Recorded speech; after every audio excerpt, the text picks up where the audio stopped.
આજે અમે સણવાલ ગામે આવ્યા છીએ અને જનરલી ભેંસની અંદર ચોમાસાની સિઝન આજુબાજુના સમયગાળામાં આ જે એક્ટોપેરાસાઇટ મતલબ માખી છે, મચ્છર છે, એના ઉડાડવા માટે અને વધારે પશુ એક્ટિવ થતું હોય, જેના કારણે ઘણી વખત એ શિંગડાનું ફ્રેક્ચર થઈ જાય.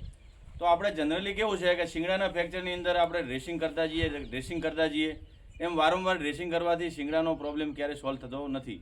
એનો પરમાનન્ટ સોલ્યુશન એ જ છે કે એનું ઓપરેશન સત્વરે આપણે જેવું ફ્રેક્ચર થાય ત્યારે તરત જ ઓપરેશન કરાવી દઈએ તો શિંગડામાં ઇન્ફેક્શન નથી લાગતું અને આપણું પ્રાણી સત્વરે સાજું થઈ જાય છે. ધારો કે આ ભેંસ છે, આ ભેંસને આજથી 2 મહિના પહેલાં ફ્રેક્ચર થઈ ગયું હતું. જો આ ભેંસનું જેવું ફ્રેક્ચર થયું એવું તરત જ ઓપરેશન કરી દેવામાં આવે તો ઇન્ફેક્શન લાગતું નથી. નહીંતર બહુ ડ્રેસિંગ કરવું પડ્યું અને ડ્રેસિંગ કરીને ઇન્ફેક્શન કંટ્રોલ કરીને પછી ઓપરેશન કરવું પડ્યું. તો પશુપાલક મિત્રો જેવું ફ્રેક્ચર થાય એવું સત્વરે આપણે ઓપરેશન કરાવી દઈએ તો આપણા પશુને સત્વરે એનો સાજો કરી શકીએ છીએ અને વધારે હેરાનગતિને ટાળી શકીએ. નહીંતર પશુ બી હેરાન થાય છે અને પશુ માલિક બી હેરાન થાય છે.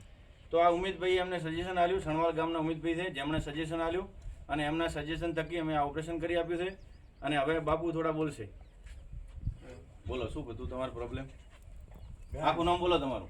મારું નામ કાગ મુફાભાઈ ગોવાજી, ગામ સણવાલ, વાર તાલુકો.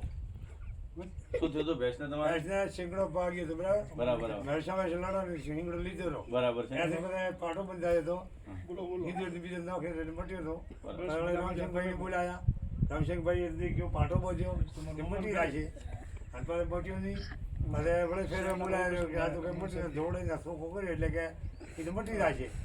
2 દિવસથી આ ઉમેદભાઈને બોલાયા. ઉમેદભાઈ કે મોં દીવડા પડી આપણા રસી થઈ પડી એટલે કે ભાઈ થોડા ભગવાનભાઈ એમને બોલાવો, ડૉક્ટર મોટા બરાબર બોલાવો ફોન. તો આ ઉમેદભાઈના ગાઈડલાઈન અંતર્ગત અમે શામાભાઈ દેસાઈ બંને જણે આ ઓપરેશન કરી આપ્યું અને હવે પશુને ખાલી 17 દિવસમાં કમ્પ્લીટ થઈ જશે. ખાલી એને ડ્રેસિંગની કાળજી રાખવી પડશે. સસ્તા તું જય રાજેશ સર.